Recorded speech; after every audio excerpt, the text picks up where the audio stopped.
Greetings mga smartwatch fans! Ito meron tayo dito isang sports smartwatch na lightweight at merong napakagandang bezel, ang MD3 Max smartwatch. So ito yung box packaging niya. Simple lang at ang laman ng box, meron itong user manual, magnetic charging cable, USB pa rin, at of course yung smartwatch natin na merong flexible silicone strap. So beautiful screen display kung napapansin nyo. Okay, meron itong crown button sa gilid at merong side button.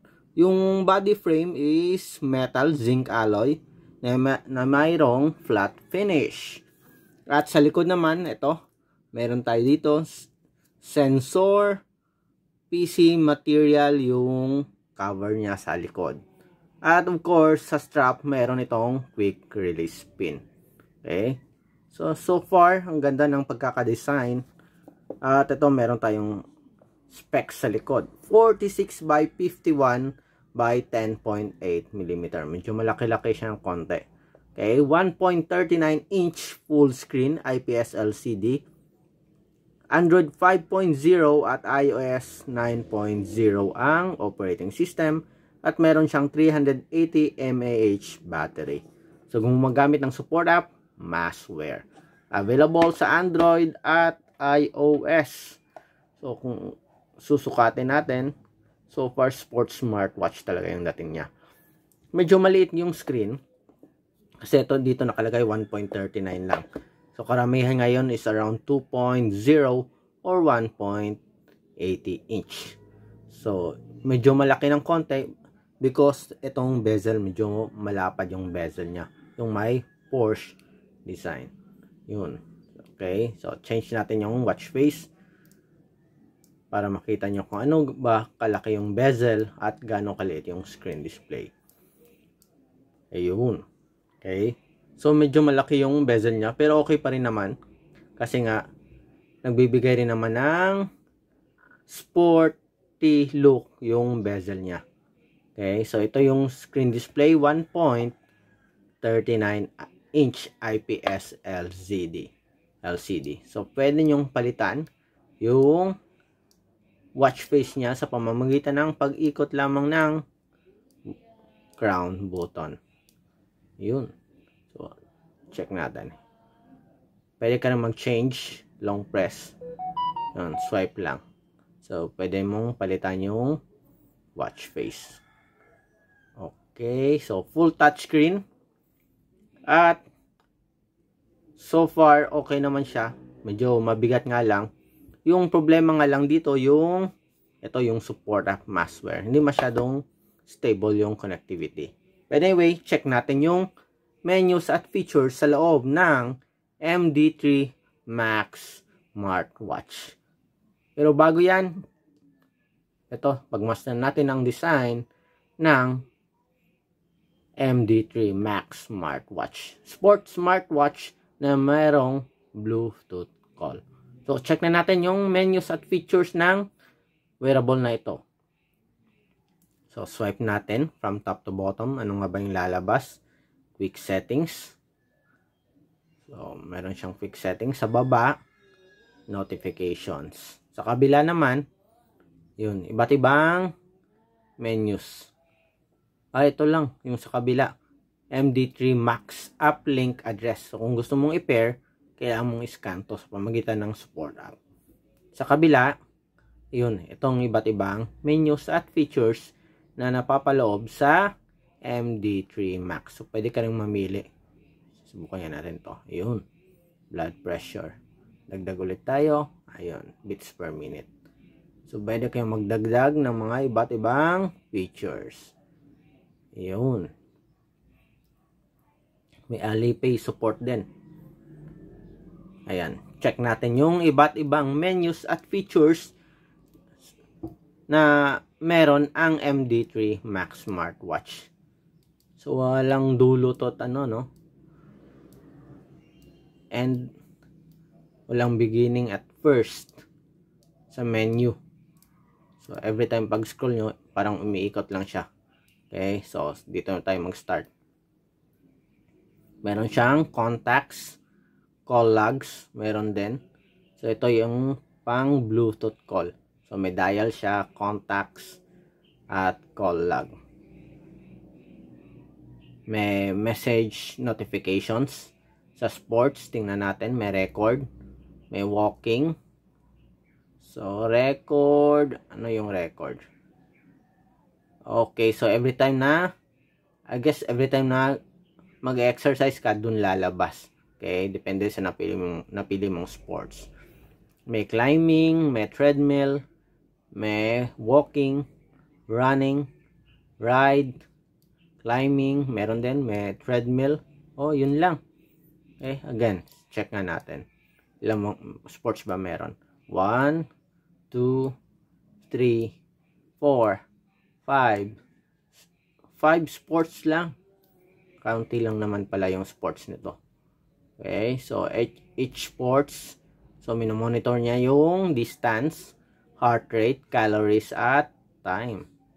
Okay. So pagdating sa sports, medyo limited nga lang mang to. Okay, may pedometer, sleep monitoring, may heart rate, may blood pressure. Check natin yung heart rate. Ayun. So, may blood pressure, may blood oxygen monitoring, may Bluetooth camera, may Bluetooth music, find phone. Okay, may weather, drink reminder, stopwatch, calendar, meron din, alarm. Sa style, ano ba yung style? Ayun. So, ilang style tayo? 1, 2, 3, 4. So, iba't ibang style o iba't ibang menu. Subukan natin yung blacklist. Okay. Ayun yung blacklist. So, ito ang iba't ibang menu style. Mahirap gamitin to. Subukan natin. Balik ulit tayo doon sa list style. Ayun. So, brightness, meron din. QR code, reset, Siri, breathing guide, screen on, WhatsApp, Facebook support, Twitter, Alipay. Balik ulit tayo dun sa settings. Tingnan natin. So, may time setting, profile, brightness, language support. Tingnan natin kung may Filipino o Tagalog. Okay, walang ganun. Ayun, may Filipino. Filipino nga lang nakalagay, hindi Filipino, but Filipino. Check ulit natin. Baka namalikmata lang tayo. Ayun. Filipino. Ayan. Ningning, wika, password, tungkol. So, may Bluetooth call. Meron ding sports function. At meron ding health monitoring. So, sa health, merong heart rate, blood pressure, at blood oxygen. So, parang yung dating nito, more on aesthetic siya. More on the design kaysa sa features. Limited lang yung features ng MD3 Max smartwatch na to. Pero, pag dating sa forma, okay siya. So, parang premium yung dating ng smartwatch na to. So, support app, check natin ha. Tingnan natin yung support app. So, gumagamit siya ng Masswear application. Okay, so ito yung UI ng sports, ng MD3 Max. Okay, na support app, yung Masswear application. So, sa state, ito, yung activity, meron dito, pati yung heart rate, workout, equipment, may dial section din. Ito yung mga watch faces na available sa smartwatch mo. So, dahil sa circular to, syempre, ito yung available na watch faces sa smartwatch mo. Ito, sa number 8 din. Ito yung sa equipment. Dito kayo mag-add. And at the same time, ito yung mga settings para sa smartwatch. Okay? So, kailangan mo munang i-pair yung smartwatch mo para ma-set o ma-avail nyo or may gamit yung iba't ibang options sa support app. Okay? So, dial. So, marami na siyang watch faces. Kaya lang nilimitado nga lang sa circular na option. Marami sa rectangular pero sa circular limitado lang. Okay? So, that's it para sa ating MD3 Max smartwatch. Okay? Isang sports smartwatch na may Bluetooth call, health monitoring, at merong sports function. So, may mga tanong kung trip nyo yung design nito. Okay lang naman. Kaya lang, yung support app yung may problema. At limited lang yung sports function. Okay? So, again, sa may mga tanong, mag-comment lamang sa baba. Bye!